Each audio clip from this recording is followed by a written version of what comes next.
Okay, picking up at the Harlem Renaissance.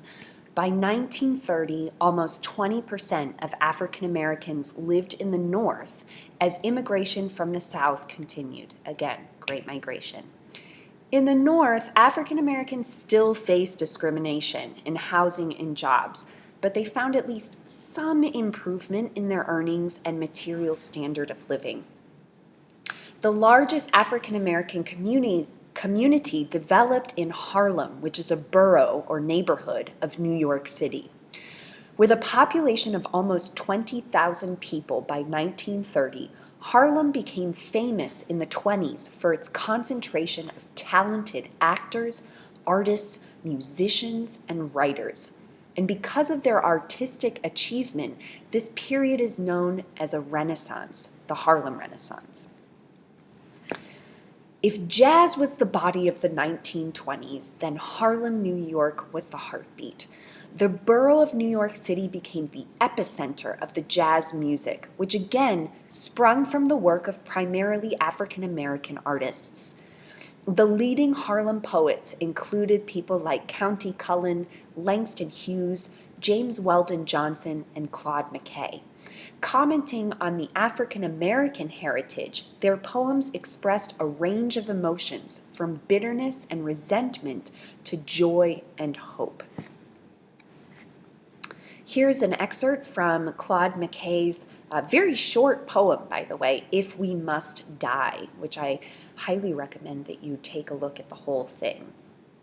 And look at how Claude McKay is talking about resistance here. Like men will face the murderous pact, pressed to the wall, dying, but fighting back. And also, one of my favorite poets, Langston Hughes, in his famous poet, I Too. This isn't the poem in its entirety, but it's also extremely short. And talking about Black pride, being a part of America, what that means, and being recognized. Extremely powerful. In 1960, the United Negro Improvement Association was brought to Harlem from Jamaica by a charismatic immigrant named Marcus Garvey. Garvey advocated individual and racial pride for African Americans and developed political ideas of Black nationalism. Going beyond the efforts of W.E.B. Du Bois, Garvey established an organization for Black separatism, economic self-sufficiency, and a Back to Africa movement. Garvey's sale of stock in the Black Star steamship line led to federal charges of fraud. In 1925, he was tried, convicted, and jailed. Later, he was deported to Jamaica, and the movement, the Back to Africa movement, collapsed. While leaders like W.E.B. Du Bois and other African American leaders disagreed with Garvey Back to Africa idea, they did endorse his emphasis on racial pride and self-respect. In the 1960s, Garvey's thinking helped to inspire a later generation to embrace the cause of Black pride and Black nationalism. Again, this is the reason that the Harlem Renaissance is so significant. It's not just because of a wealth of artistry that comes out during this time, poets and playwrights and jazz music and actors and whatnot, but this this sense of a movement of people saying, I am American. I am Black, I am American, I am proud of who I am.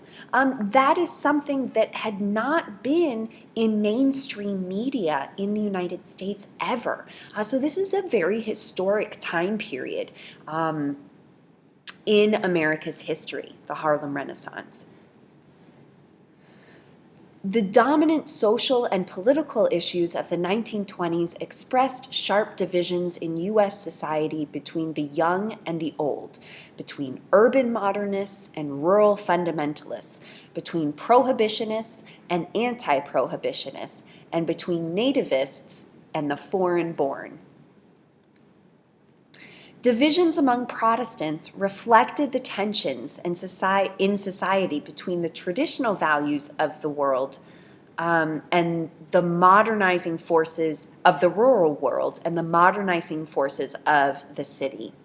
So let's talk about modernism here.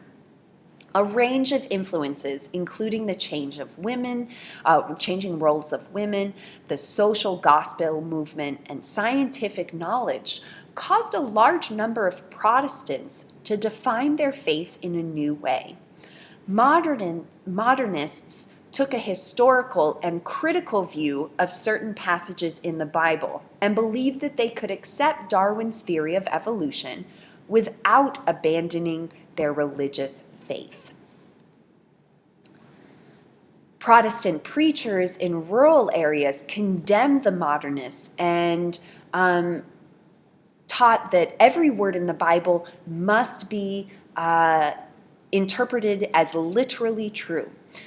A key point in fundamentalist doctrine was that creationism, which is the idea that God had created the universe in 7 days, as stated in the book of Genesis, and explained the origins of all life. So they rejected the idea of evolution. Fundamentalists also blamed the liberal views of modernists for causing what they saw was a decline in morals of the time period. Since the Great Awakening of the early 1700s, religious revival had periodically swept through America. Revivalists in the 1920s who preached a fundamentalist message, but did so for the first time, making full use of the new tools of mass communication and radio. The leading radio evangelists, the leading radio evangelists were Billy Sunday, who drew large crowds as he attacked drinking, gambling, and dancing, and Aimee Semple McPherson, who condemned the twin evils of communism and jazz music from her pulpit in Los Angeles. More than any other single event that highlighted the debate between religious fundamentalism in the rural South and modernists of the northern cities. Let me start that over again. The Scopes trial highlighted this growing division between northern city modernists and southern rural fundamentalists. Tennessee, like several other southern states, had outlawed the teaching of Darwin's theory of evolution in public schools. And to challenge the constitutionality of these laws, whether or not it was an infringement upon First Amendment rights, the American Civil Liberties Union, also known as the ACLU, persuaded a Tennessee biology teacher named John Scopes to teach the theory of evolution to his high school class. And for doing so, Scopes was arrested and tried in 1925. The entire nation followed the Scopes trial, both in newspapers and by radio. I cannot express how much of a big event this was. The courtroom was packed despite the heat. There were radio news broadcasters that were giving play-by-plays of the trial. This was a huge event in American entertainment and American conversation of morals and what's happening to the world. Defending Scopes was the famous lawyer Clarence Darrow, and he is pictured on the left in this picture. And representing the fundamentalists was the 3-time Democratic candidate for president, none other than William Jennings Bryan, who testified as an expert on the Bible. Okay, this is going to be the last time that we talk about William Jennings Bryan because he dies, unfortunately, shortly after this. This is kind of his last big stand. As expected, Scopes was convicted, but the conviction was later overturned on a technicality. Laws banning the teaching of evolution remained on the books for years, although they were rarely enforced. The Northern press asserted that Darrow and the modernists had thoroughly discredited fundamentalism. However, to this day, questions about the relationship between religion and public schools remain controversial and unresolved. All right, let's talk about drinking. Controversy that helped, another controversy that led to conflicting attitudes was the passage of the 18th Amendment. Wartime concerns to conserve grain and maintain a sober workforce moved Congress to pass this amendment, which strictly prohibited the manufacture and sale of alcoholic beverages, including liquor, wine, and beer. It was ratified in 1919. The adoption of the Prohibition Amendment and federal law enforcing it, which was known as the Volstead Act. So that's the enforcement of the 18th Amendment, the Volstead Act. These two things were a culmination of many decades of crusading by temperance forces. You'll remember that this becomes a big thing in the Second Great Awakening.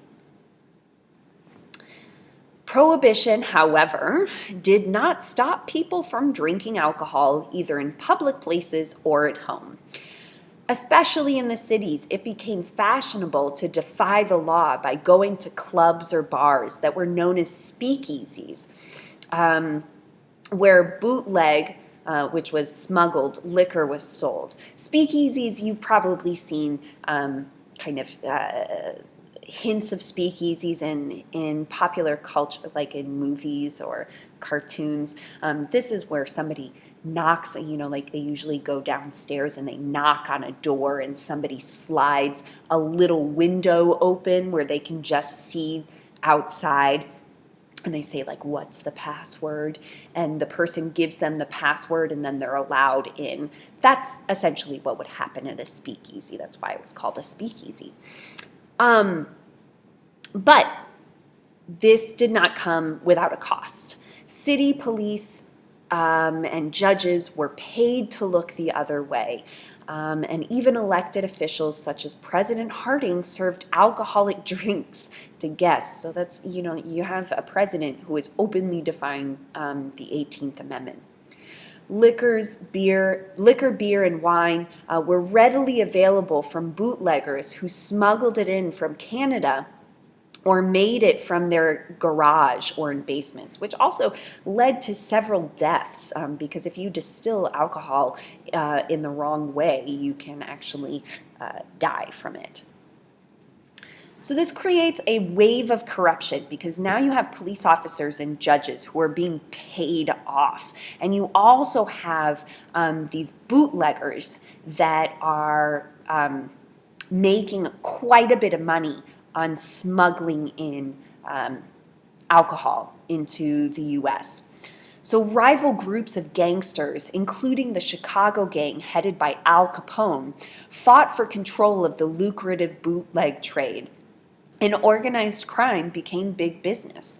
The millions made from the sale of illegal booze allowed gangs to expand their illegal activities into prostitution, gambling, and narcotics.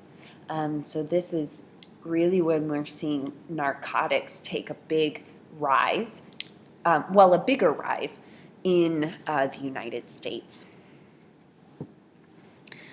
Republicans publicly supported the noble experiment of prohibition, although in private, many politicians drank.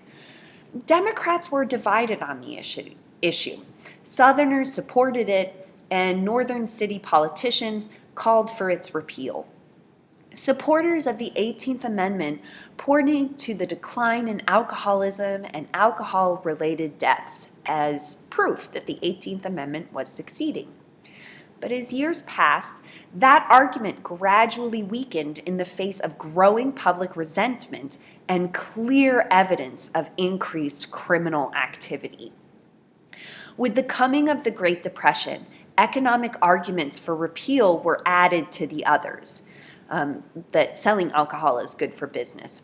And in 1933, the 21st Amendment, repealing the 18th Amendment, was ratified, and millions celebrated the new year by toasting the end of Prohibition. So again, when we change an amendment, we don't just erase it, we create a new amendment. So the 21st Amendment repeals the 18th Amendment. So let's talk about, again, another major rise in nativism in American history. The World War that interrupted the flow of immigrants, World War I interrupted the flow of immigrants to the United States. It wasn't safe to pass across the Atlantic, and also many people had difficulty getting out of countries and traveling to the United States. But as soon as the war ended, immigration shot upwards. Over 1 million foreigners entered the country between 1919 and 1921. Like the immigrants of the pre-war period, the new arrivals were mainly Catholics and Jews from Eastern and Southern Europe. Once again, native prejudices of native-born Protestants were aroused. Workers feared competition for jobs. Isolationists wanted minimal contact and feared that immigration might create revolutions. In response for public demand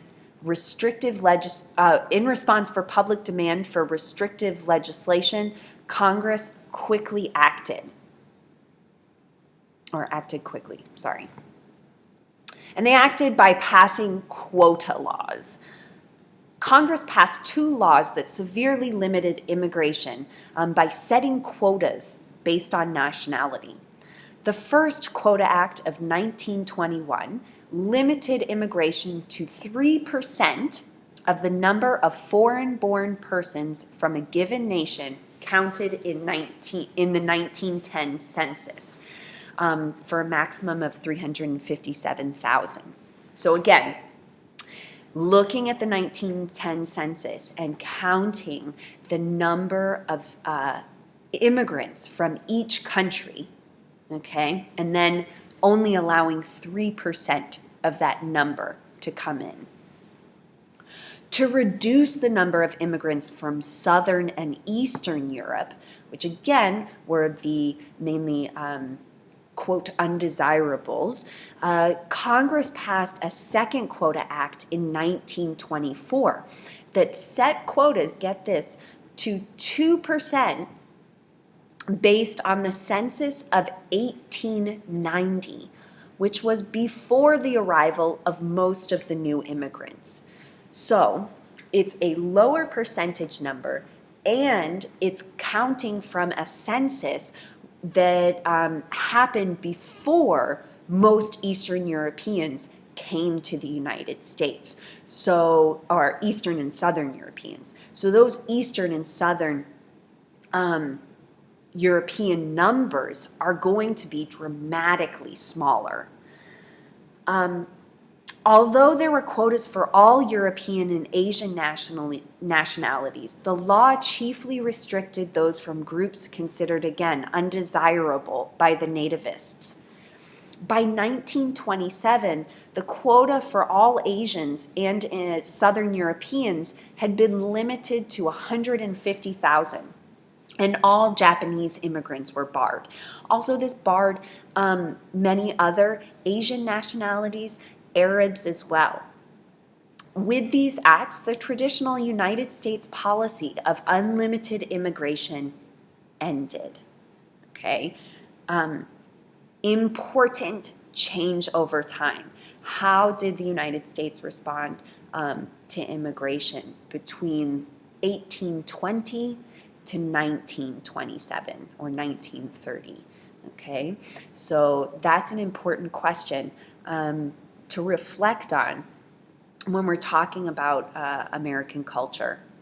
An interesting thing to note is that Canadians and Latin Americans were exempt from these restrictions. And because of this, almost 500,000 Mexicans migrated legally to the Southwest during the 1920s. But this rise in nativism also had was not just expressed through political action, it was also expressed throughout culture and throughout the law. Although liberal American artists and intellectuals were typically few in number, they loudly protested against racist and nativist prejudices, and they rallied to the support of two Italian immigrants, Nicola Sacco and Bartolomeo Vanzetti, who in 1921 had been convicted in a Massachusetts court of committing a robbery and murder. Liberals protested that the two men were innocent and that they had been accused, convicted, and sentenced to die simply because they were poor Italians and they were anarchists. I do want to point out, again, sometimes there's a lot of misinformation and confusion about the term anarchy or anarchists. Anarchy became popular in the US and in Europe at the time because it doesn't favor an end to all government and promote chaos. Instead, it favors an end to hierarchical government. Okay, and anarchists called for self-governed societies based on voluntary institutions. And as you can imagine, this was very appealing to wage earners in particular, people who worked in industry. Because they were struggling against the big business and political institutions that favored big business for things like workmen's compensation, an 8-hour workday, and safer working conditions. And just like any political philosophy, there is a spectrum. Not all anarchists promoted violence, like we saw at the Haymarket riot, tossing of a bomb, which we don't really know who did that. But it was suspected that it was anarchists. Not all anarchists promoted that.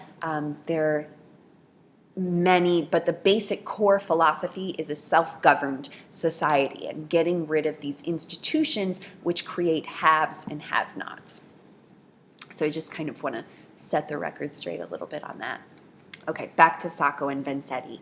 After 6 years of appeals and national and international debates over the fairness of the trial, Sacco and Vanzetti were executed in 1927. Large protests broke out in major cities around the world after their execution. In 1977, the governor of Massachusetts made a statement that Sacco and Vanzetti did not receive a fair trial and that their names should no longer be smeared. However, he did not comment on their innocence. The Sacco and Vanzetti case is extremely important because it highlights growing American tensions regarding immigrants and also different political philosophies that are seen as threatening to capitalism and also in some cases seen as threatening to democracy as defined under a capitalist society. Another big result of the growth of nativism was the resurgence of the Ku Klux Klan. Unlike the original Klan of the 1860s and 70s, the new Klan, founded in 1917, was as strong in the Midwest as it was in the South. And we call this the Second Klan, and it grew primarily in response to issues of declining morality as seen by a rise in divorce, adultery, a defiance of prohibition, and criminal gangs that were in the news every day. Secondly, it was a response to the growing power of Catholics and American Jews with non-Protestant cultural values. The Klan attracted new members because of the popular silent film, also Birth of a Nation, which portrayed the KKK during Reconstruction as the heroes, and also from the white backlash of the race riots in 1919. The new Klan used modern advertising techniques to grow to 5 million members in 1925. It also capitalized on American consumerism. It made most of its money from memberships and from costumes. I mean, they had costumes for everyone. They had like little baby KKK hoods. They had, hoods for everybody in the family. They had ones for horses. It was definitely riding the wave of American excess in the 1920s. And it drew most of its support from lower middle class white Protestants in small cities and towns. Small cities and towns. And in growing cities, not already established big cities. Growing cities like Dallas and I can't remember the other one. I'll come back to that.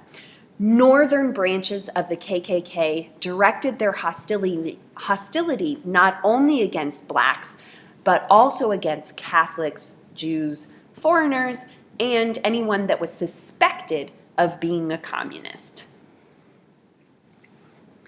The Klan employed various methods for terrorizing and intimidating anyone targeted as, quote, un-American.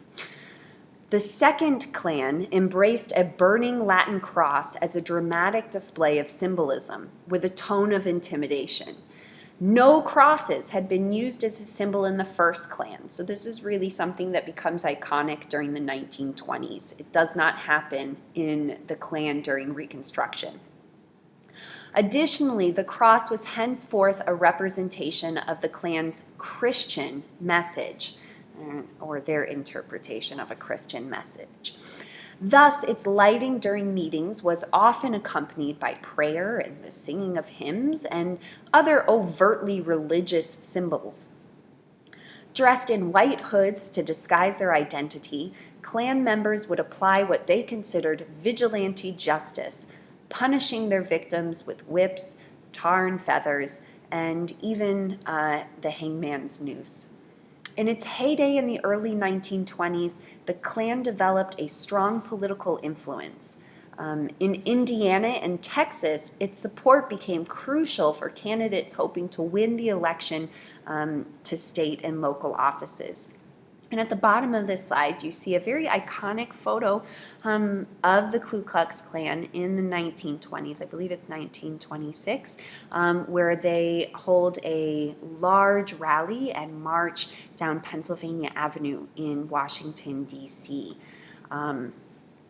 So this is this is kind of like the heyday of the Ku Klux Klan, extremely large numbers. But it doesn't last for long. At first, the majority of native-born white Americans appeared to tolerate the Klan because of its support to hold,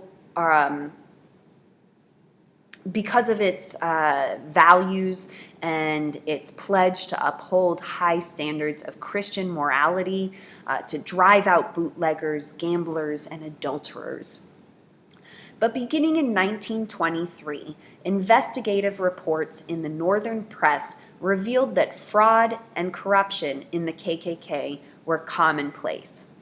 And in 1925, the leader of Indiana's Klan, called the Grand Dragon, his name was David Stevenson, was convicted of murder. And after that, the Klan's influence and membership declined rapidly. Nevertheless, it continued to exist as an advocate for white supremacy, and there will be a revival of it in the 1960s. All right, so that is it for this video. I have one more video to show you, and that is about foreign policy. Stay tuned.